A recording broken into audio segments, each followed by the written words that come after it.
Yo les amis, bienvenue, c'est GVSD, à votre service pour te divertir.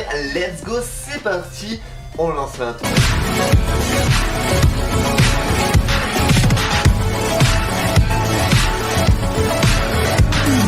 Donc comme tu as pu le voir dans le titre, les amis, on va parler du jeu Kingdom Hearts 3 et comme c'est indiqué dans le titre, on va dire que c'est Kingdom Hearts 3, point positif à négatif. Tu l'auras compris, je te donnerai tous les points positifs que je trouve et les points négatifs aussi que je trouve sur le jeu de Kingdom Hearts 3. Un jeu qui mélange Disney et bien sûr Square Enix, un peu univers Final Fantasy, etc. Donc du coup j'espère que tu vas kiffer et que tu vas rester jusqu'au bout pour pouvoir aussi entendre ma voix off de fin d'intro. Voilà, parce que je ne paye pas pour rien non plus. Et donc du coup, c'est parti les amis, let's go. Donc déjà on va commencer par les points forts, mais avant petit rappel de ce qu'est Kingdom Hearts 3 pour vraiment ceux qui ne connaissent absolument pas ce jeu. Tu as totalement tort et tu devrais connaître, vraiment, parce que c'est vraiment un jeu genre trop bien. Donc du coup, Kingdom Hearts c'est quoi? C'est un jeu où on incarne une personne qui a une arme. L'arme c'est pas une épée comme le roi Arthur, etc. C'est une clé. Le mec qui a créé ce jeu doit complètement être bête. Mais bon, c'est une clé et donc du coup, on se bat avec la clé et le but c'est de fermer les mondes pour faire régner la lumière et éteindre les ténèbres. En gros, j'espère que je ne me cours pas pour un fan. En gros, c'est un peu ce qu'il y a dans cette vitrine, tu l'auras compris, je suis très fan de Kingdom Hearts 3, je te l'ai dit dans bande-annonce de présentation. Et donc du coup, je vais essayer de t'en parler au mieux, tout en restant aussi comme une personne lambda qui n'est pas forcément extrêmement fan de ce jeu, parce que sinon, je t'aurais dit que tout était bien en fait, et forcément dans toute chose, il y a quelques petits défauts et on va en parler. Et en gros, du coup, c'est un jeu qui mélange Disney, Pixar et bien sûr l'univers de Square Enix, style Final Fantasy, etc. On peut donc retrouver Claude, etc., Léon et tout ça, des personnages de Final Fantasy, dans tout simplement des mondes de Disney et en ayant pour alliés tout simplement et comme compagnon des personnages de Disney ou de Pixar. On peut retrouver Ralph, on peut retrouver Mickey, Donald, Dingo, etc. etc. Tu l'auras compris, des Disney quoi, je vais pas te refaire un Disney, tu sais ce que c'est, enfin j'espère, sinon on va vite regarder ça en streaming, ou va t'acheter un DVD, regarde la petite sirène, c'est cool. Et du coup, bien sûr, ce jeu a des points forts, mais aussi des points négatifs. Je tiens à préciser que les points forts et les points négatifs n'engagent que moi. C'est-à-dire que je conçois que toi et moi on n'a pas le même avis, ce qui est bien dommage, parce qu'on sait tous que j'ai un avis très intéressant sur le sujet. Mais vraiment, les amis, ça n'engage que moi, donc je conçois que toi et moi on n'a pas du tout le même. Donc si tu veux aussi être actif sur cette chaîne, si tu veux aussi donner ton avis et ton opinion, tu peux me dire tout ça en commentaire, ce que toi tu penses être des points forts pour ce jeu ou des points négatifs pour ce jeu, afin que peut-être une personne qui ne connaît pas le jeu et qui souhaiterait l'acheter par exemple, puisse se référer à ton référencement. Allez, c'est parti les amis, on commence pour le point fort.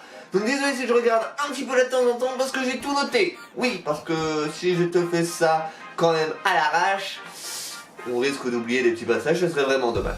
Allez, c'est parti. Premier point fort, c'est au bout de 12 ans, on a enfin la suite du jeu. Et ça, je pense que si tu es fan de Kingdom Hearts, si tu as joué à tous les Kingdom Hearts, tu t'attendais à ce que je dise ça. Mais voilà les amis, moi j'ai joué au premier opus, j'étais sur PS2, j'étais vraiment jeune, c'est vraiment le premier jeu auquel j'ai joué. Je me suis même cassé des cours pour pouvoir jouer à ce jeu, tu vois, je sais. Mais maintenant, preuve que j'ai une intelligence plus qu'artificielle. Non, je rigole. Allez, c'est parti.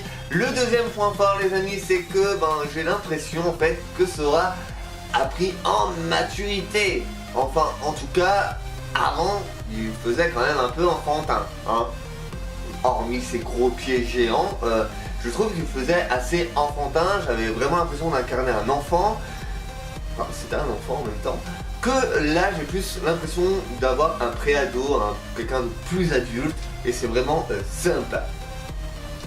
Pour le troisième point, on va arrêter avec les numérotations de points parce que sinon je vais vite me perdre. Tout simplement, la qualité du texte, les amis, est vraiment sympathique. Désolé si je bafouille, mais avec un langage à la langue. Oulala, avec un dressing à l'Inde c'est un peu compliqué, vois-tu. Et donc du coup, voilà, je trouve que la qualité du texte est vraiment sympa, que l'histoire en tout cas est bien faite. Et en plus, il y a quand même certains rappels des précédents opus. Et ça les amis, A few moments later. On a l'air, mais vraiment, n'est-ce pas Gertrude? Et du coup, la remasterisation des personnages est genre vraiment bien faite. Fini un Sora avec des pieds qui font du 55. Vive les pieds normales. Je dis pas que si tu fais du 55 t'es pas normal, hein. Mais voilà, enfin, en général tes pieds ils sont quand même par rapport à la taille de ton corps. Là Sora était quand même petit avant, hein. Les pieds c'était vraiment des pieds de clown le bordel. Donc voilà, c'est plutôt sympa cette remasterisation que je trouve plutôt sympathique parce que l'effet manga d'avant, j'étais pas vraiment kiffant. Hein. Ensuite bien sûr, la possibilité de retrouver nos Disney préférés, ou nos Pixar, si t'aimes pas Disney mais préfères Pixar. Et bien tout simplement trouver nos personnages etc, c'est plutôt cool. Et aussi pour ceux qui sont fans de Final Fantasy, donc du coup qui retrouvent un peu l'univers de Square Enix, qu'on aime presque tous. Parce qu'il y en a ils aiment pas Square Enix, tu vois. Il y en a c'est plus. Donc du coup voilà. Ensuite bien sûr je trouve que les cinématiques sont toujours aussi captivantes. Malgré le fait que le FR est seulement sous-titré et que moi je déteste lire, mais c'est pas grave, j'apprends l'anglais. L'immersion dans le jeu également, c'est juste à couper le souffle les amis. On a une grande immersion je trouve, c'est vraiment sympa et ouais ça fait rêver, c'est qu'à de le dire. Le fait de pouvoir changer de hybride les amis, à sa guise pendant le combat, enfin en tout cas si on l'a ajouté quand je vais pouvoir dire ça dans la main de Sora, et bien tout simplement c'est plutôt sympa parce que dans les autres opus on en avait qu'une et là on peut en avoir deux et c'est plutôt sympa. Les attractions bien sûr qui sont bien présentes quand même. Je pensais que quand on nous a dit qu'on aura genre une attraction etc, genre le bateau pirate et tout ça, hein, c'est des trucs qu'on a pu voir dans les trailers etc. Je pensais vraiment que ça aurait été pour un boss ou c'est tout. Là non, c'est vraiment à notre guise. Dès qu'on a assez de choses, on va pouvoir utiliser une attraction, ce qui est plutôt sympatoche je trouve. En plus en fonction de la clientèle etc, l'attraction change. Et j'ai une petite préférence pour le train où le char entre guillemets avec Pégase, comment on appelle ça, non c'est pas enfin si c'est un cheval mais je sais plus comment on appelle ça, c'est pas une licorne non plus, enfin bref, Pégase, le cheval d'Hercule, t'as compris. Me demande pas comment ça s'appelle, je ne sais plus, je sais que ça porte un nom, mais moi et la mythologie, ça fait zéro. Voilà, preuve que Kingdom Hearts n'a pas vraiment été utile, parce que à cause de lui, j'ai dû sécher les cours d'histoire à mon avis.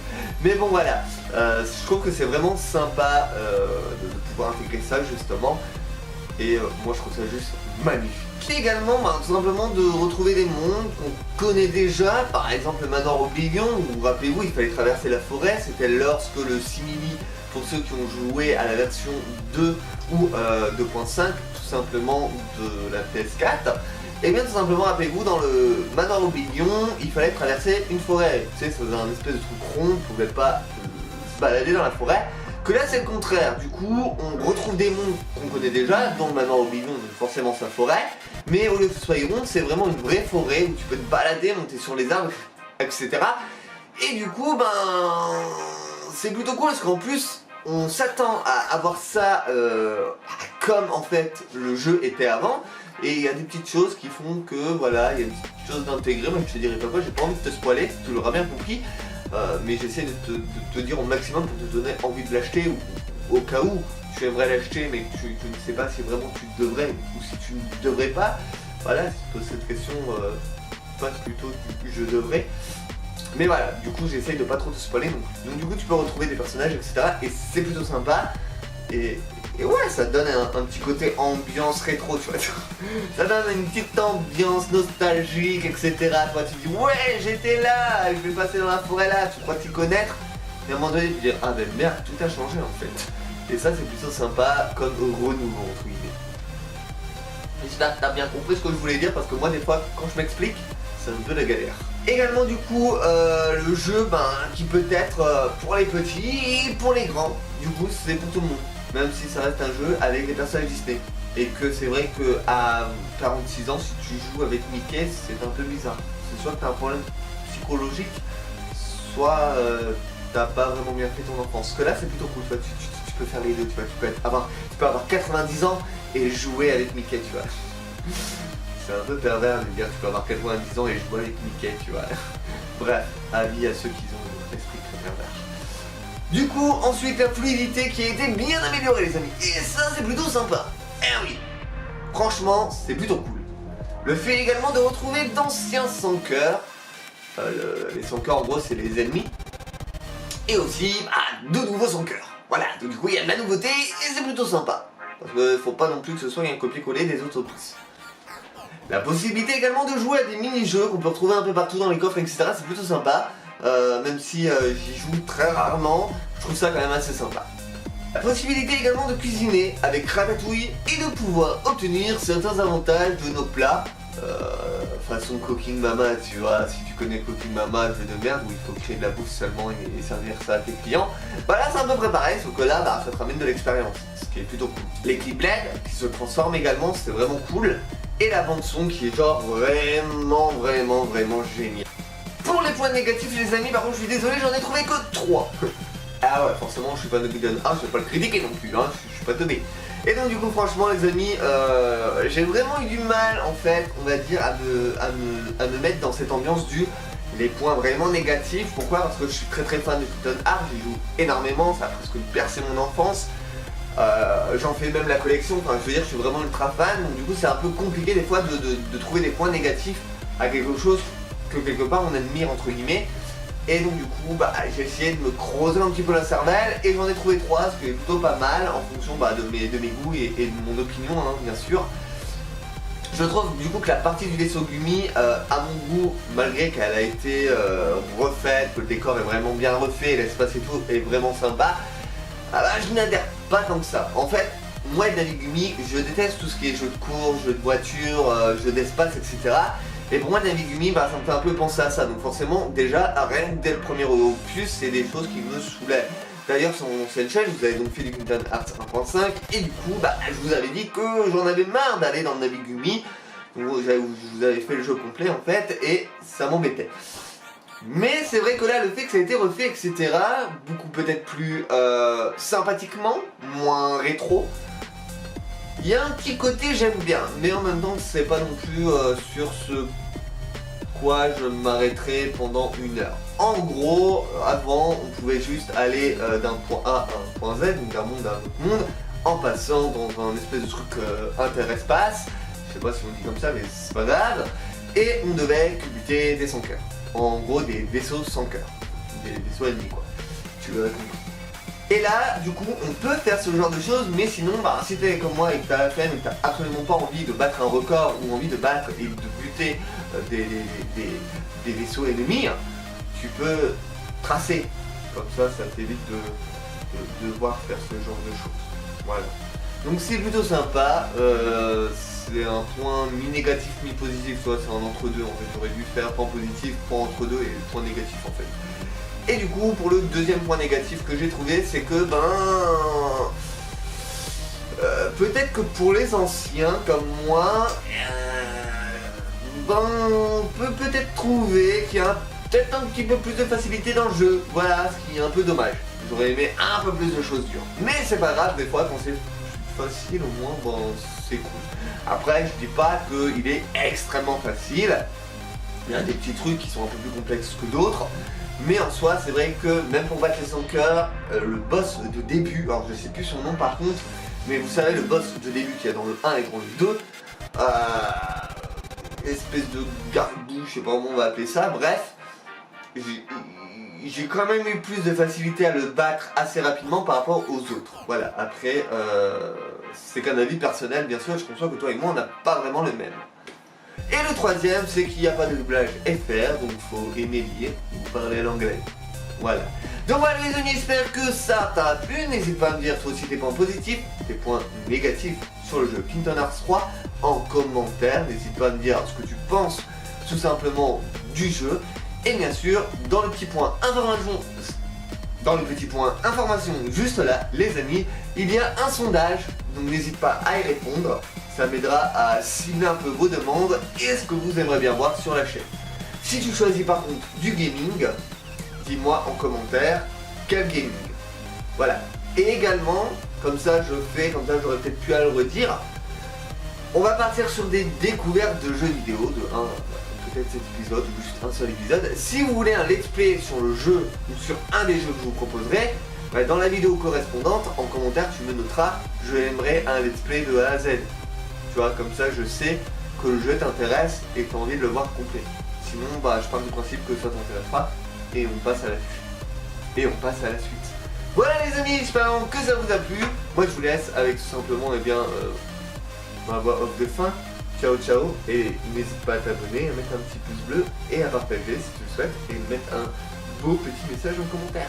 Ciao ciao les amigos. En cliquant sur le bouton s'abonner, GVSD te remercie. Alors n'hésite pas à partager un max sur les réseaux sociaux et à me suivre sur la page Facebook ou encore Instagram ou même Twitter. Lien en barre d'infos. Également, tu peux aussi balancer un petit j'aime, juste pour le fun. Je compte sur toi. Ah oui, une dernière chose. Si tu souhaites rendre cette chaîne active, je t'encourage à laisser un petit commentaire et à faire partie de la communauté GVSD. Suivre GVSD, c'est s'assurer un max de divertissement. Du gaming, des vlogs, des storytime et plus encore. Ah oui, PS, si tu es resté jusqu'à la fin, c'est bien.